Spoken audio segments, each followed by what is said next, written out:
ये खबर KR मंगलम university द्वारा प्रस्तुत की गई है। कल पार्लियामेंट में लोगों ने राहुल गांधी से माफी मांगने के लिए कहा, भाजपा वालों ने।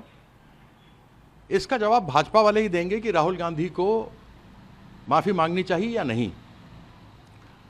चाहे पार्लियामेंट हो, चाहे प्रेस कॉन्फ्रेंसेस हों या टेलीविज़न चैनल्स हों, जितने भी बीजेपी के एमपी थे, प्रवक्ता थे या उनके नेता हैं, उन्होंने सदैव आरोप लगाया मुलायम सिंह जी पर कि उन्होंने राम भक्तों पर गोली चलाई थी, जबकि नृपेंद्र मिश्रा उस समय जो सेक्रेटरी थे यूपी के, उन्होंने कहा कि उन्होंने चलाई थी। मैं बीजेपी वालों से पूछना चाहता हूं, यदि आप यह आरोप मुलायम सिंह जी पर लगाते हो तो फिर यह आरोप अमित शाह जी पर क्यों नहीं लगता कि उन्होंने छात्रों के ऊपर गोली चलाई? यदि तब मुलायम सिंह ने चलाई तो यहां अमित शाह ने चलाई, और यदि यहां अमित शाह ने नहीं चलाई तो वहां मुलायम सिंह जी ने नहीं चलाई। तो यह दो मानक नहीं हो सकते तय, जो खास करके बीजेपी के लिए होते हैं, जो बीजेपी को सूट करती है। बीजेपी वही बात करती है। कल प्रेस कॉन्फ्रेंस में यह हास्यास्पद बातें करते हैं। आपने देखा कि कल जब राहुल गांधी बोल रहे थे तो 17 बार स्पीकर ने, 11 बार पार्लियामेंट्री अफेयर्स और रक्षा मंत्री ने, इन लोगों ने उनके बात को रोका। जो चीज पब्लिक डोमेन में है, प्रेस में है, और इंटरव्यू में प्रहलाद जोशी की हमने सुनी, जब बिल्किस बानो के उन बलात्कारियों को रोक रहे थे, तो उन्होंने खुद कहा कि कानून में है। कुछ एक मोरालिटी भी होती है कानून के अलावा। प्रहलाद जोशी जी ने यह भी बात कही थी, जो गैर जिम्मेदाराना है, कि कांग्रेस के समय में बिजली कम मिली इसलिए जनसंख्या बढ़ गई। अगर ऐसा ज्ञान है शिक्षा मंत्री के पास तो आप समझ सकते हैं कि क्या होगा शिक्षा का हाल।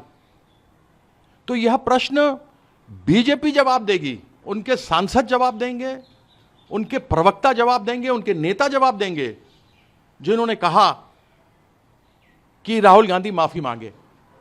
तो फिर पूरे बीजेपी को माफी मांगनी चाहिए, जो उन्होंने मुलायम सिंह जी के खिलाफ में ये मनगढ़ंत आरोप लगाए हैं।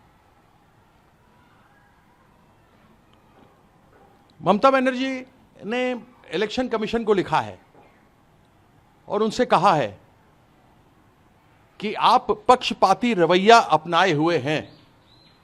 You are biased. You have given 2 opportunities to the Balis Chata, the traitors in the assembly of West Bengal who left TMC.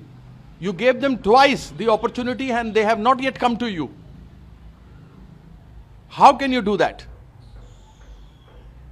क्योंकि इलेक्शन कमीशन को जवाब देना चाहिए कि 2 बार आपने क्यों उनको अवसर दिया।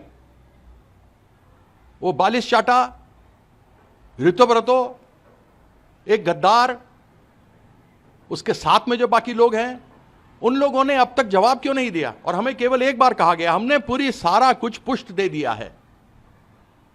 तो यह प्रश्न भी इलेक्शन कमीशन को और बीजेपी को देना पड़ेगा, क्योंकि दोनों एक हैं, एक ही थाली के चट्टे बट्टे हैं, कि ऐसा क्यों किया जा रहा है। और ममता बनर्जी के इस प्रश्न का जवाब उनको देना चाहिए।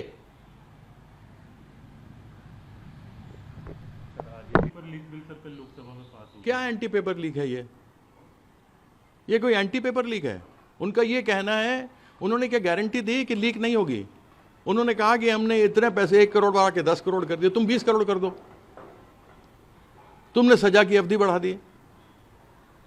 सीबीआई ने जिनको चार्जशीट किया था, उनका खास आदमी था संजीव मुखिया, 90 दिन में चार्जशीट नहीं दी, जो 24 में आपको याद होगा पेपर लीक हुआ था। उस आदमी को बरी कर दिया गया। जितनों के ऊपर केस हुआ 37 तो बरी हो चुके हैं। तो ये एंटी पेपर लीक क्या है? ये बेकार की बातें हैं। उन्होंने माना कि नहीं होगी लीक, उन्होंने ये कहा लीक होगी तो इतने पैसे लगेंगे, बढ़ जाएंगे, 10 गुना बढ़ गए। और आप बैन सिर्फ 4 साल की जगह 8 साल करोगे, यानी कि 9वें साल आकर के फिर कर ले। आप डिबार कीजिए, उनको निकालिए, टर्मिनेट करिए। और जो परिवार के नाम बदल देते हैं, कंपनी के नाम बदल देंगे, फिर वापस आ जाएंगे। तो इनका बीजेपी का तो माल खाने का है। जो राम मंदिर की चंदा चोरी कर गए, वो तो चोरी पे चोरी किए जा रहे हैं। वोट चोरी की, चंदा चोरी की, पेपर लीक में चोरी की, कितनी चोरियां गिनाऊं इनकी। ये तो 3 अभी हैं ताजा ताजा। इलेक्टोरल बॉन्ड में जिन लोगों को अंदर कर दिया उसका तथ्य आ गया ना सामने। जिनको ईडी ने अंदर कर दिया उससे 50 करोड़, 100 करोड़, 150, 200 करोड़ ले लिया, उसको छोड़ दिया। गौ मांस, गौ हमारी माता है, 14 साल के ऊपर उसको काट के खा सकते हो, ये बंगाल कहती है। बंगाल सरकार में शुभेंदु सरकार कहती है। हेमंत बिस्वा शर्मा कहता है घर में खा लो। और उत्तर प्रदेश नंबर 1 है बीफ एक्सपोर्ट में, प्रधानमंत्री ने खुद ही कह दिया था। वो वीट नहीं था, वीट में हम 5वें नंबर हैं। जो लोगों ने उसको भ्रम फैलाने की कोशिश की, बीफ में दूसरे नंबर पर हैं।